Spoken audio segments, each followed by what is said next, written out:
welcome back to the Maker Jane channel, where I share all things English paper piecing, from tips and tutorials to projects and more. So if you love EPP like I do, please consider subscribing. In this video, we are finishing up our 4-part Getting Started with EPP series. And in this 4th part, we are going to be finishing the bookmark project that we began in part 1. I've got links down below in the description to the blog posts that correspond to the entire series. And I'll be putting cards up above this video so that you can click to get to parts 1, 2, and 3 of this series on the YouTube channel. So in this part 4, we are going to finish up the project that we started at the beginning of the series, which is an English paper pieced bookmark. It's a really fun, small little project that you could probably finish in an evening from start to finish. But because we're going through it, over the course of 4 weeks, I'm going to be working on assembling the bookmark in this video. I'll be teaching you 3 different hand stitching techniques that you can use for other projects beyond just English paper piecing if you find that you like hand stitching and you want to explore it more. These are pretty standard stitches that are very versatile for various types of projects and different applications. You can even use some of these stitches in sewing garments if you ever find that you want to do a little hand sewing of garments or seams and that sort of thing in the future. So let's head over to the table and we'll get into our bookmark project and finishing up on assembling it together. So to finish up our bookmark, we're going to need a few tools and the fabric pieces that we were working with in the previous weeks. So just to quickly go over the tools that we're going to need, you will need your scissors that you've been using. And again, we are going to be cutting thread again this week, and we're also going to be cutting a little bit of fabric. So you want to make sure the scissors that you're using are nice and sharp. You're also going to need the thread that we've been working with for this series, and I'm just using a thread that matches one of my hexagon colors. For this part, you won't see the thread that we're going to be using to assemble our bookmark. So the color shouldn't matter, but if you want to get matching thread that matches your bookmark, just in case, you're welcome to do that. You're also going to need your needle. If you've been following along with the series, you should already have the needle that you've been using so far for this project. So you can just keep using that same needle. And then you're just going to need your fabric pieces. And in last week's video, we completed the top of our bookmark and we stitched together all of our hexagons into a row. And then we appliqued those hexagons onto the background fabric. So you're going to need that piece. And just to remind you that that is the same piece that we marked the seam line with pencil in the second part of our series.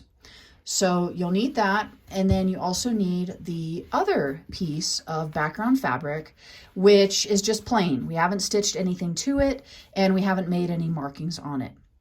So those are the items you'll need for this week and for finishing up your bookmark. So let's go ahead and get started. I'll show you how we're gonna assemble the bookmark. So I'm going to set the scissors aside and the thread aside. I've already threaded my needle, so if you haven't done that yet, you'll want to thread your needle. And the first thing we're going to do is we're going to make a quilter's knot. I take the 2 ends. I've got the end of my thread in my left hand, and I've got my needle in my right hand, and I put them pointing at each other. And then I crisscross them like so. I secure that with my right index finger just to kind of hold that against the needle. And then I wind it 3 or 4 times. And then I pinch that winding with my left finger and thumb. And then take my right hand and pull, continue pinching while you pull the needle and the thread through those windings that are pinched between your finger. And eventually, when you get to the end here, it turns into a knot. So that's a quilter's knot. Very quick and simple to make. So after you've made your quilter's knot, we're going to arrange our fabric pieces. So what we need to do is we need to sew this together right sides in, or inside out, if you will. Because what we're going to do is after we've stitched it together, we're going to turn it right side out. So in order to do that, we want to make sure that our right sides, meaning the fabric that we want showing on the outside of the bookmark, we want those facing each other when we stitch the two pieces together. So you can see I put the right side up on the background, the back of the bookmark, and the front of the bookmark I'm putting right side facing that, so that I can see my seam lines all the way around that piece. We are going to be stitching along that seam line. That's why we want to see it. I don't bother pinning this. If they do shift around, then you can easily just align it as you're stitching. So as you are stitching, just keep an eye on this edge all the way around and make sure, my thread is sticking to my sweater, make sure that your edges are straight. And your pieces might not be exactly the same size. Like you can see, I've got a little bit of overlap here at this corner. I'm not worried about that. As long as it stays consistent, I'll be fine. And same goes for you. So what we're going to do is we are going to start on one long side about 2.5 inches away from the short side. Okay. And we're going to stitch around until we get to that same distance on the other side. We're not going to stitch all the way closed because we need this opening to turn the whole work right side out. And as we go through this, you'll see what I mean. So let's go ahead and start right here, and I'm just going to put my needle right into my fabric, into both layers, and it's already knotted, as you saw. So we've got our quilter's knot right there. And this stitch that we're going to do around the edge is called a running stitch. And it's a very simple stitch to use, and it's perfect for a project like this. But before we start doing our running stitch, we're going to do a couple back stitches to secure this first stitch here, because we will be turning it right side out. We're going to need some strong stitches on either side of that opening because we will be pulling a little bit on it, and we don't want those stitches to break. So I've sent my needle down through both layers of fabric, right on that line that we marked, and I'm bringing it up just a little bit away from it, about 1/16 of an inch, back up through both layers of fabric, right on that line. And I'm going to go back down behind the knot. Okay, so here's my knot, and I'm going to go back down back here. And this is a back stitch. And I'm going to do a few back stitches at various lengths. So again, I go through both layers of that red fabric, and then I'm going to come up closer to the knot and do another little back stitch here, right on that line through both layers of fabric, and then go back down right where I went down a second ago. So there's a couple back stitches there that I've done that secure the thread there.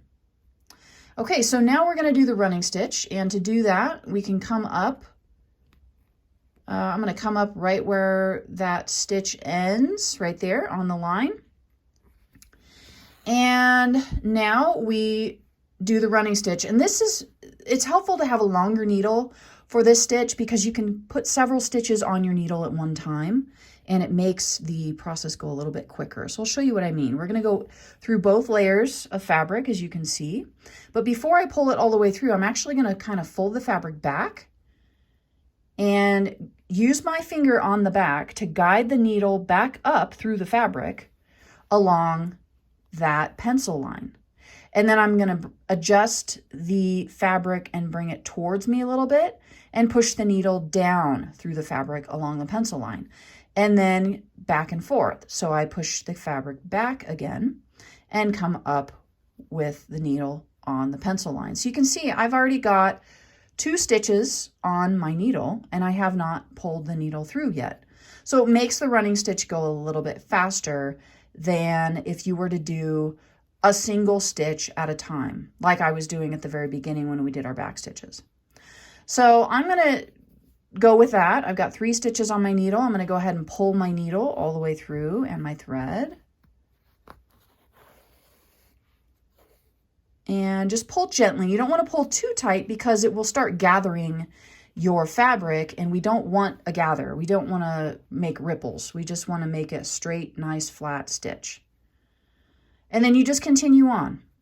So I use my forefinger and my middle finger of my left hand to manipulate the fabric onto the needle. I'm not even really moving the needle at all. I'm only moving the fabric, and that helps me to get it on the pencil line a lot easier than if I was trying to line up my needle instead of the fabric. I just hold my needle still and I manipulate the fabric instead. And again, just checking that, make sure that your corners are lined up. The 2 layers of fabric are lined up with each other. These look pretty good. So you just kind of, you know, check it as you go. Make sure that everything looks straight and how you want it. Now, when we get to the corner, I'm going to come up right at the corner, right where that pencil mark crosses itself there, okay? Pull the thread through. And before we start stitching this way, I'm going to do a couple back stitches right where I came from to secure that corner. Because again, when we go to turn out the work right side out, we're going to be using something, and you can use I use a pen, just a pen that's retractable like this, so that the ink's not sticking out. We'll be using something like this, or you could use a pencil. You just want to be careful with a pencil, to poke our corners out and make our corners nice and crisp. So you want to make sure that your stitches at the corner are strong so that you don't accidentally poke through your work. And that's why I say you want to be careful if you use something like a pencil, because a pencil usually has a sharp point to it, and you don't want to poke through your work. So that's why I like using a pen or something else that has a blunt tip to it. You could also use some scissors, but again, that's getting a little too sharp for my liking. But you could use some scissors that are closed like this and just gently nudge. And you'll see what I mean when we get to that point. But that's why you want to have some nice strong corners. So I'm just going to do another back stitch, and I'll come up right there at that corner. So I did 2 back stitches at the corner, and then now we can continue on in this direction. So as I turn my work, I just double check the alignment of everything, and you'll have to play around with how you hold your work. This might be comfortable for you. I have found that actually holding it this way is a little bit more comfortable for me, and you know, you don't have to stitch like this. You can move it around, whatever is most comfortable for you. So I've taken 1 stitch, I went down into the fabric because I had come up at the corner, and I'm just taking another stitch back at that corner. So it's a back stitch. And I'm going to do 2 of those, just like we did before we turned the corner. Okay. And then I'll come up at that corner again.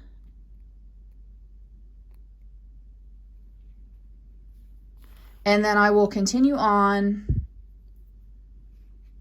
stitching along this seam line. So I'm going down right where I backstitch and then coming up with a running stitch in that direction. And again, I'm not moving my needle, I'm moving the fabric. And that's what helps me to keep my stitches on that seam line that we drew.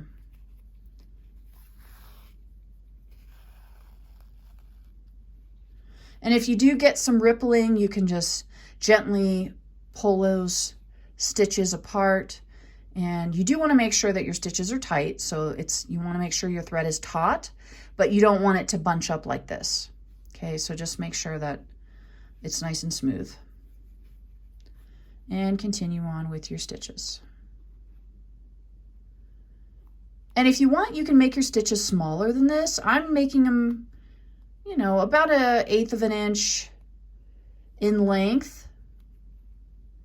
I wouldn't go any larger than 1/8 of an inch because you're going to get gaps or holes in the side of your bookmark. So I'm just doing my back stitches again at the corner here and come out. along the next side there. A back stitch basically means that you stitch backwards instead of forwards. So I'm stitching back where I came from before I go forward. So now that I've done the back stitches, then I can do my running stitch forward. Okay, so you can see my pieces of fabric are not aligned anymore. So I'm going to set everything down. And before I get too far along on this other side, I'm just going to realign those and pick it up and work from there.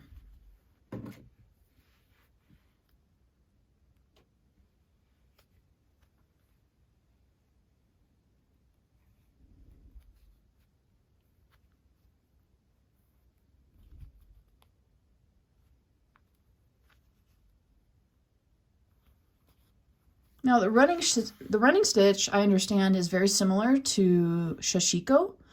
I have not done sashiko yet, but I'm very interested in learning more about it. And I'm curious, if you're watching this video, if you've ever done sashiko before. I'd love to hear from you down below in the comments and what you think of it, if it is similar to what I'm doing here. Let us know how you like it.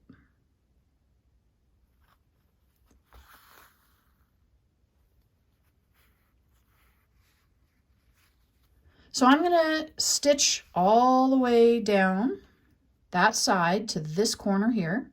I'll turn this corner just like I did these other corners here, and come down this side, and then I'll turn this corner. And when I get to right about here, I'll show you how I tie off my thread, and then we'll move on to the next step.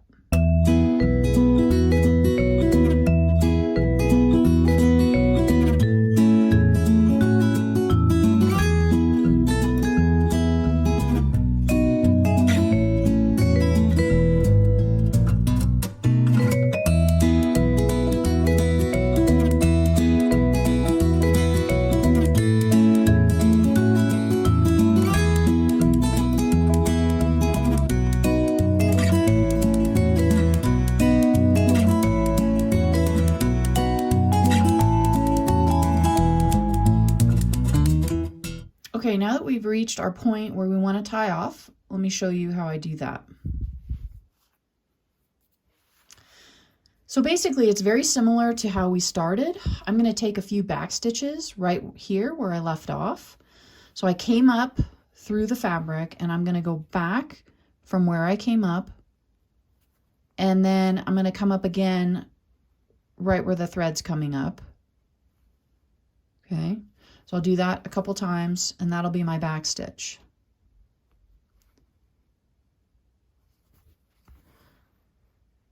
Okay, so now we need to tie off our thread. And the way I do that is, let me turn this around. It's a little bit easier for me to show you.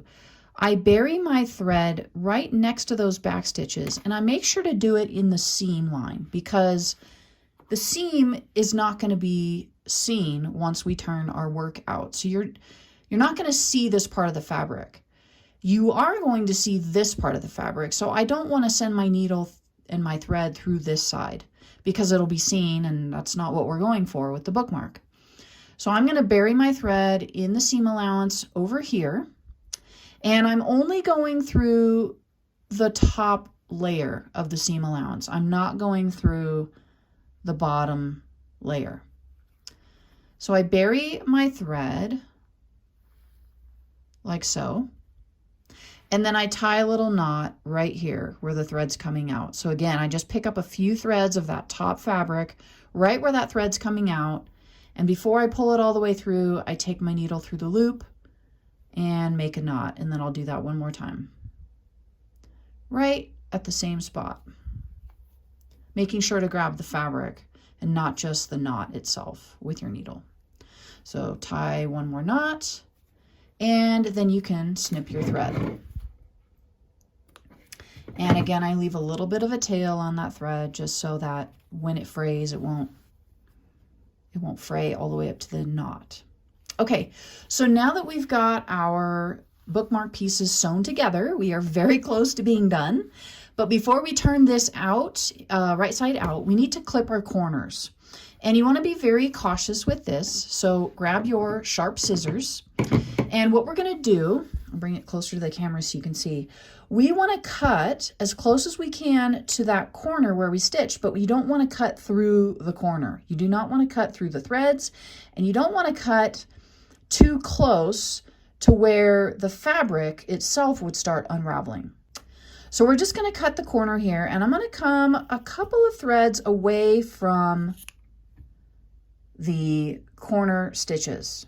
So you can see I've got a little bit of fabric space between there, and that's perfect. If you get any closer, you risk cutting your threads of your stitches, and then that's going to obviously put a hole in the corner, and your stitches will no longer be holding your fabric together. So get as close as you can, but not too close. Just like that. The reason we're cutting these corners is because we want to remove the extra fabric that makes it harder to make your crisp corners when you turn your work out. So grab your retractable pen, or even a pen like that has a cap on it, maybe with a rounded tip, like a Sharpie, or even, you know, a pair of scissors. If it's got a blunted edge to it, that would work. You're going to need that in just a second. So what you want to do next is you want to open up the hole that we didn't stitch, right? We left that opening. And I take my thumb inside, and I use my index finger on the outside, and I take my thumb all the way to the corner, one of the corners, and I pinch that corner between my thumb and my finger, and then I use my other hand to pull that fabric over my thumb. And now my index is on the inside of the fabric and my thumb is on the outside. And that just helps pull everything through. Now you can see my stitches here because they were so far apart. But once we get it all turned out and pressed down and everything, you won't see those stitches. And then you can use your finger too. You don't need a pen or scissors or anything like that to do this part. You could use your finger. I usually start with my finger, and then once I get it all turned out, then I will go back through with my blunt tool to help crisp those corners up a little bit. Okay, so we turn out our work, and this is kind of what it should look like. So it's at this point that I go back in with my tool, and I just very gently push against those corners to get those out so that they're not all crushed in on themselves. And just do the same thing for all four corners. And then I also will take that same tool and I kind of run it lightly along the edge. You can see how it goes along that seam. And that just helps flatten out the seam so that it's not crumbly and bulky looking. And just do the best you can. You're not going to get exact square corners. You might get a little bit of rounding right here. You can keep working with it if you insist on making it perfectly, square. But that's going to depend on your tool as well. If your tool is too blunt, then you may not be able to get that square. Oh, there, that worked. And you just keep working with it until you get more of a square corner. So that looks a little bit better than it did. That corner could use a little bit more work, but I'm going to move on to these other corners over here. And that's why it helps to have a blunt tool, because if your tool is too sharp, you risk poking right through that corner and ripping your fabric or breaking your threads. And you just want to be gentle as you do this, but firm enough so that it can get the fabric in place, but gentle so that you don't cause any damage. Okay, so then what I do, once I have my corners out, is I take my tool and I run it along the long seam on the far side there. And again, just gently kind of drag it, and you can use your fingers on your other hand to hold your bookmark and your fabric in place. And that just, it's kind of like pressing from the inside. So it just helps straighten that seam out and get the fabric inside to lay a little bit more flat. And then you can use your fingers to make adjustments and do a little bit of finger pressing as well. And then I do the same thing with these two seams here that we did, the shorter ones on this other side. So just kind of drag it.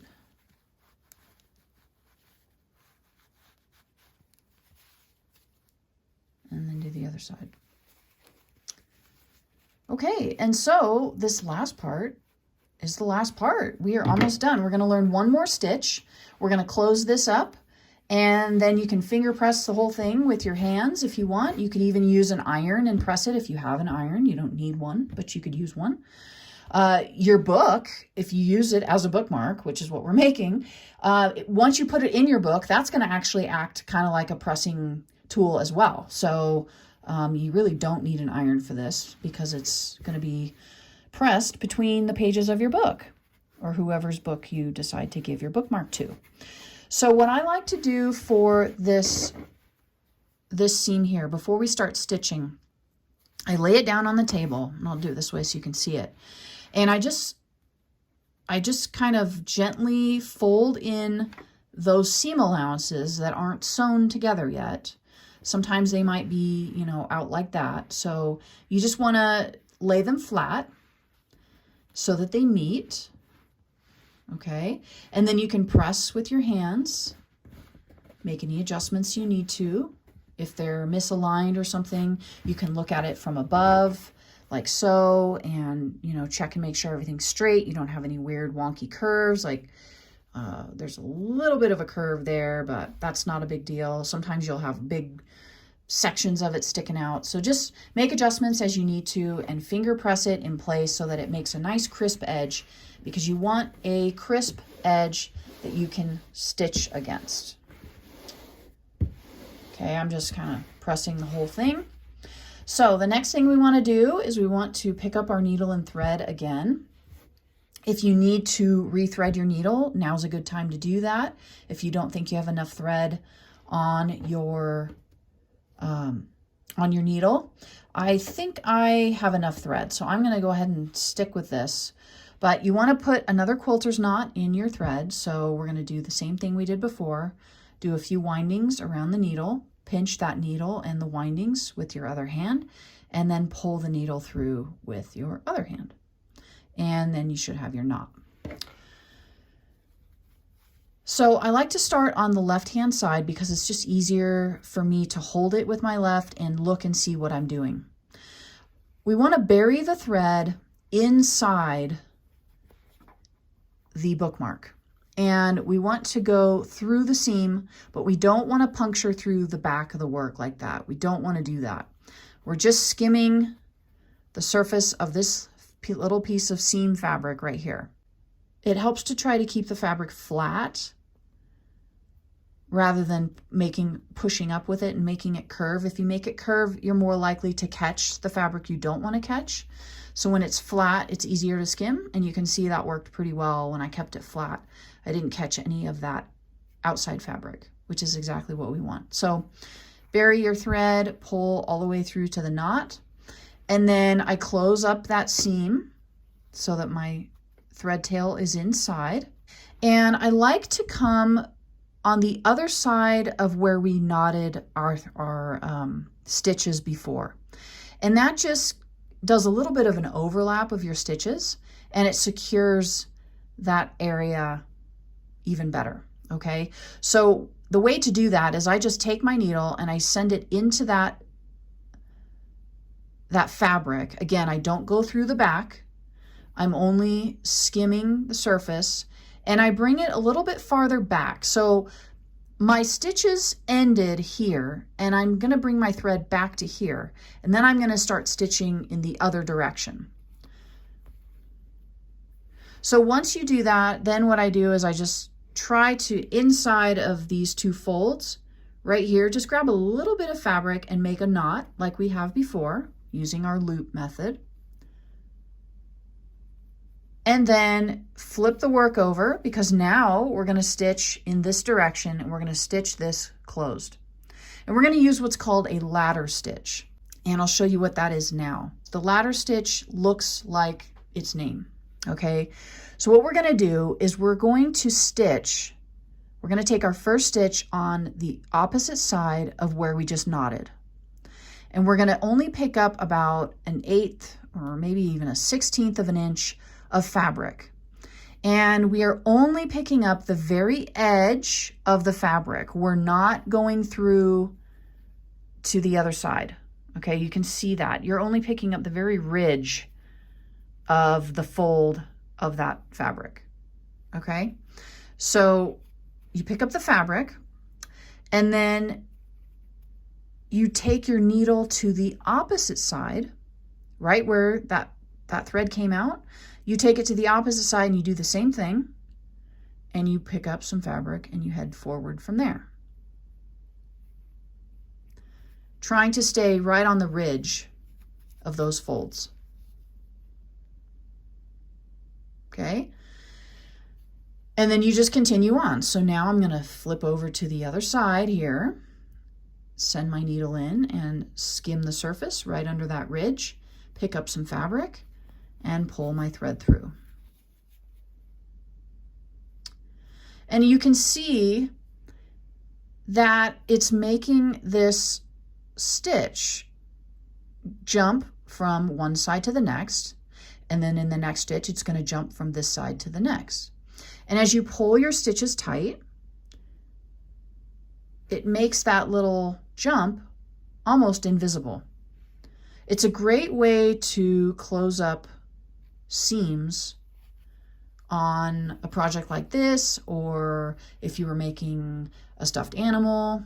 And the reason it's called the ladder stitch is because as you go back and forth, it creates these rungs on the ladder,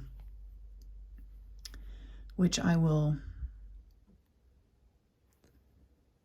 show you a little bit more clearly here.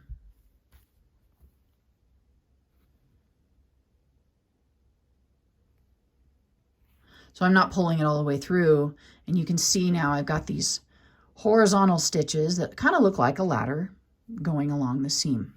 And when I pull, those stitches disappear and they close the seam up really nice and tight.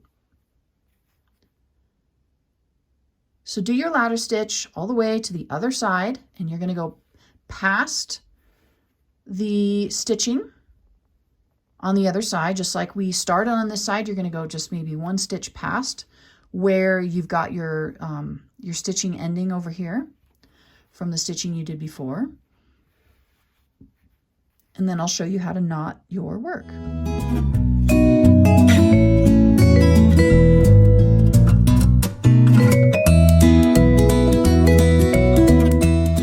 Okay, so I have reached the point where my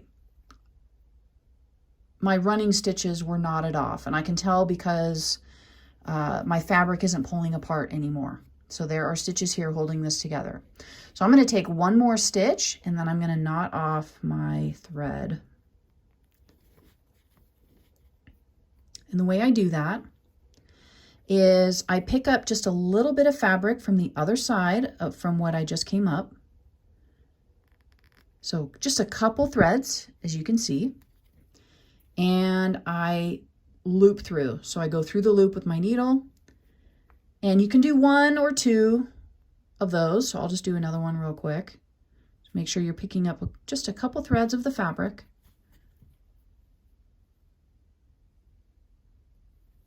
Loop through.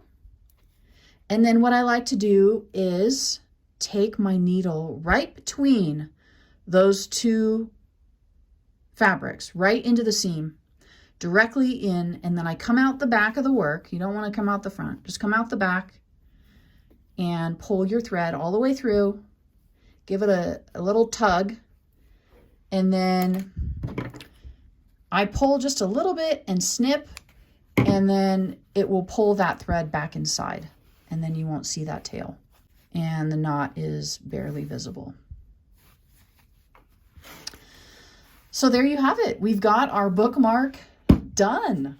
If you'd like to share your bookmark on social media, I would love to see it. So be sure to tag me at MakerJane and include the hashtag MakerJaneStitchAlong. Thank you so much for watching this video. And if you have followed along with the series, thanks for joining me on this series. It's been a lot of fun making these videos for you and putting together this bookmark project. Be sure to subscribe for more English paper piecing fun, and I'll see you in the next video. Until then, keep on stitching.